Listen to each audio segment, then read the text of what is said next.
Randy, I agree. I think you have to credit Jayson Tatum, who tonight is the SeatGeek player of the game. This is perfect. What a segue.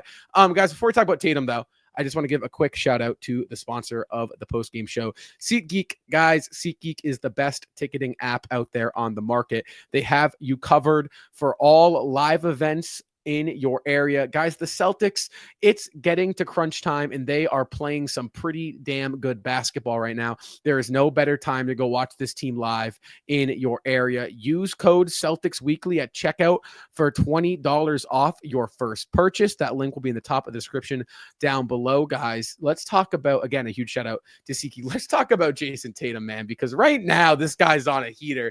And, you know, so many times you look at the box score with Tatum and it feels like he quietly gets you 30. Tonight, well, it was loud and it was vocal from JT. He played with a chip on his shoulder in his showdown on the box score, guys. 33 points, 8 rebounds, 2 assists. He added a block in there, shot 50% from the floor. Struggled a little bit from downtown. He was 4 of 9 at one point, and then a couple of heat check side steps didn't go his way. And he finished 4 of 12. Now, guys, you look at Jayson Tatum, you look at the summer he's had, and then you looked at the year he's had. The dude has been a straight killer for the Celtics this year. And tonight in particular, he seems, in even New York, he seems to be becoming a little bit more vocal. And excuse my language, but I have always said that when Jayson Tatum plays, with an FU mentality, he is truly on another level. Now, it doesn't mean he needs to be like that every night, because Tatum's going to be who Jayson Tatum is, right? I'm not asking him to be somebody else, but there is a clear indication. And tonight in that third quarter, guys, 20 points in that third. And man, oh man, was it loud. He was letting Miami hear it on just how good Jayson Tatum is, guys. Now, this has been an absolute, we talked about it, 40 in New York, guys, just the other night, right? He's followed it up with a 33-point performance against the Miami Heat on the road. Is Jayson Tatum proving something to you guys right now, or has this has already been known? Yeah, I mean, it's interesting because you look at tonight's performance and like I said, you know, great 32, but really what stood out to me was the defense. And he was playing with his food. He was taking ISO step back threes. And like I tell you guys all the time when we talk about how we're just shot talking, that Jayson Tatum's the only guy that I will be fine with taking any shot. Because I've seen him hit. Because I've seen him hit. You got the 1 foot fadeaway. Right. You got the 5 feet behind the 3-point line, hand in his face. You see him go to the hoop. So he's the one guy really that I can accept with almost every shot. But all right, I'll take almost. We can agree on almost.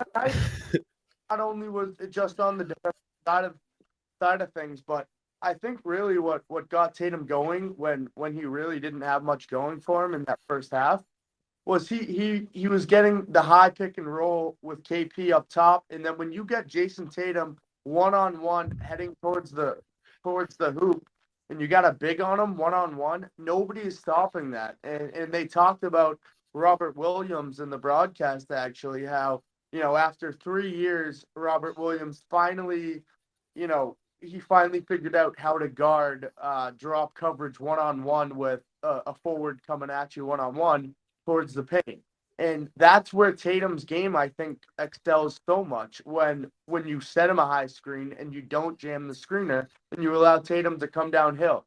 Because who's stopping, you know, a 6'9" power forward coming at you one-on-one? It's not happening. You're going to get dunked on, or if you do get a stop, the defense is going to be scrambling. There's going to be a pass, a kick out.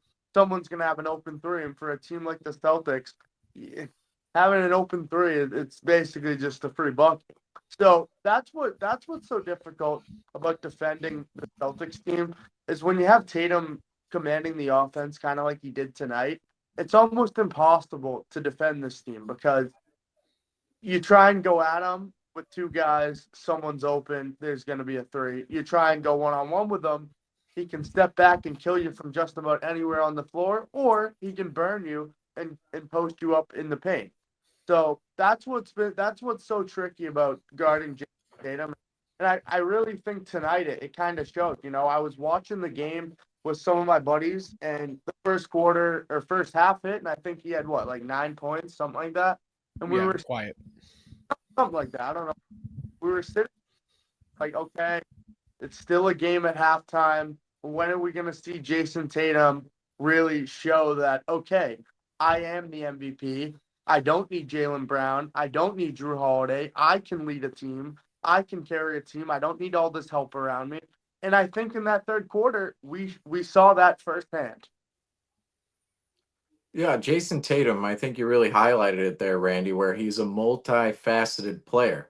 When you put two on him, you already mentioned this, he's going to be able to make the right decision every single time and pass to the open man or really pass to the best decision in which really gets somebody open off of a hockey assist. And then the other way, if you just have Jayson Tatum one on one, the Celtics and every team at this point is just every modern NBA team is good at really creating the switches in which they want, the mismatches in which they want. And then after that, it's Jayson Tatum step back three, Jayson Tatum sidestep three, Jayson Tatum going down the hill, either dunking it or finishing it home for two, or even throwing up a lob at the rim if he's running the pick and roll. So Jayson Tatum, just his multifaceted play out there is what's very, very impressive about Jayson Tatum this season, and really the development within his game, because just a couple of years ago, Jayson Tatum didn't have all of this in his game. He was more of a he wasn't necessarily a one-dimensional player, I will say, but right now that he's adding dimensions to his game, and where he's on a particular night like tonight, he's a scorer, and even at Madison Square Garden, he is really that bucket getter. 40 points at MSG, 33 tonight. But in some of the games prior to these big scoring matchups, he hasn't had to score the ball a ton because he's really making the right decision for others. But yet, when the opportunity comes his way to actually go out there and get buckets, he's doing that for the Boston Celtics. So on the offensive end of the floor, he's been the focal point. Jayson Tatum's been the focal point all season long for the Boston Celtics. And really, he's been the main guy creating points for this team in many different ways, whether it's himself scoring the ball or really passing to other players in order to get them in the right situations to score the ball. And that's where Jayson Tatum's game has just reached a whole new level, is the fact that no matter how you guard Jayson Tatum, he's going to find a way to create points for the Boston Celtics. And really going back on the other end of the floor, we talked about this a little bit with Jayson Tatum already defensively, but he's really been this season in terms of his defense. He hasn't been as good in the past for portions of this season, particularly during the stretches in which the Celtics as a whole were not very good on the defensive end of the floor. It's really been the inconsistencies. But as of late, Jayson Tatum and the entire team, when they put in that effort on the defensive end of the floor, this team should be one of the best defensive teams in the entire league, if not the best defensive team in the entire league, because you have Jayson Tatum. Jayson Tatum, if we really watch him out there, he can defend pretty well every position. He can defend smaller guards because he's quick enough to defend those smaller guards, and he can even defend some of the bigger bigs because ultimately Jayson Tatum, with his length and athleticism and his physicality, I mean, he was guarding Evan Mobley the other night. We think Evan Mobley, oh, the Twin Towers in Cleveland with Evan Mobley and Jared Allen, but Jayson Tatum, I mean, you really look at Jayson Tatum next to Evan Mobley, they're nearly the same size. And so Jayson Tatum, that's a very underrated aspect of his game, the fact of how big he really is out there on the floor and what type of players he can guard and what positions he can guard out there. So that's where Jayson Tatum, he's just reaching a whole new level right now. And we're seeing him really ascend into his prime. And that's why Jayson Tatum ultimately is still an MVP candidate, and why the Boston Celtics can really go where they want to go. Yes, this is a great all-around team for the Boston Celtics, and they really won it on team basketball last year. They won the championship on team basketball, the Celtics did. But every single championship team usually sees an MVP caliber player on their roster. And for the Boston Celtics, that is undoubtedly Jayson Tatum. He didn't walk away the finals MVP last year, but that was because every defense was hounding Jayson Tatum. And what did that open up? Oh, right. Jaylen Brown over here to go and attack and just go and get his points and get his stats and him take away all the accolades. Well, Jayson Tatum, if he wasn't around, all that attention would have been on Jaylen Brown. And then after that, who else is really getting it within the Celtics lineup? I'm sure it would have been somebody else, but Jayson Tatum, that's just his impact. Even when he's not making an impact, he's making an impact for other players. But tonight we see just himself, 33 points, 8 rebounds. The rebounds, Rob, you highlighted a couple weeks ago when he's really getting after it on the board. You can tell Jayson Tatum is getting after it both defensively and just with his physicality out there. So great performance from Jayson Tatum tonight. And all of a sudden, these last couple of games for Jayson Tatum, I mean, he's really starting to put together those MVP candidate boosting streaks once again after kind of fading away a little bit there in January. He's coming back now in February. Yeah. Let me just end with this really quick, Rob. Yeah, like you said, he's building some momentum, and I think really this statement kind of just summarizes all of Celtics Nation, right? When you talk about Jayson Tatum, right? He may not be there when you want him, but he'll always be there when you need him. Right. What was that? There's a game 6 in Philly. I forget who was on the call. Oh, who was on that call? Oh my God, he went for 14. What did he say? He's not always there when you call, but he's always on time. It's not always on time, but always there when you call. No, it sounds like a Mark Jones statement. Right Mark there. Jones. There it is. There it is. Mark Jones. Absolutely, it was Mark Jones. He's got all the one-liners down. He does. My favorite one. Oh, Jaylen Brown is so deep into his bag. He's reaching for the fries at the bottom.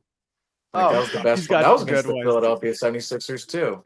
Oh, he's got some good. He stole his cornbreads. He's good. He's good. But I agree. And Seamus, you took the words right out of my mouth. In terms of people don't appreciate, and maybe it's because you're starting to see more of it in the NBA, but Jayson Tatum is a traditional power forward sized NBA player with the skill set of a guard. And you start to think to yourself, like, geez, like, who does that kind of remind? It's Kevin Durant almost. And it's like, and you start to think about this of like, maybe it's due to the time that we're in. You see a lot of these bigger guys, Paolo Banchero, even coming up, you got Cooper Flag. You see so many of these, 6'8" to 6'10", big wings who really can handle the ball. And it goes, I think, undervalued with Tatum in terms of his value to the game. I mean, Randy, you highlighted it. That Jayson Tatum high pick and roll has to be one of the, you talk about it in terms of, the Luka isolation or, the Embiid post up or that Jokic high post look when he's on the free throw line. I mean, in terms of when you're a big man and you have a 6'9", 200, he's listed, I want to say 215. I don't believe that. He's probably 230. And you got a 6'9", 230-pound wing with the skill set of a guard coming downhill at you where he can burn you from the 3-point line, he can burn by you and finish at the rim, and he can stop on a dime and pull up for them. All 3 levels of the floor. Tonight, you saw Tatum do just that. I mean, he has developed in his development a lot like Jaylen Brown is so clear. I mean, every year he's added something to his arsenal. And this year, it kind of feels like he's tied it all together and he's becoming really that all around versatile player that we know he could have become. And it's kind of cool as a Celtics fan watching Tatum here in year 8. You've seen it every game, every year, every moment. It feels like you've kind of seen him chip away at it. And now here he is in year 8. He's 28 now. This is supposed to be the start of your peak of your prime as an NBA player. It's a 5-year window where you really, the next 3 years is where you gain the knowledge, right? You hit 30 and you're still physically in your prime. And then you get the knowledge of, okay, the game is really playing at slow motion for me. You know what happens before it even happens. It'll be cool to see Tatum when he's like that. But right now he's in his physical prime. The handle he's got, the ability to shoot the ball he's got, guys. And tonight, we saw it against New York. New York was a little bit different than it was tonight. Tonight he really did a great job getting into the paint. And for me, I've mentioned the rebounds, but when Tatum is going and driving downhill, and that's how he's starting his game, right? That's how he's getting going. The whole floor opens up for him, guys. And tonight you saw that from him. And it was just huge.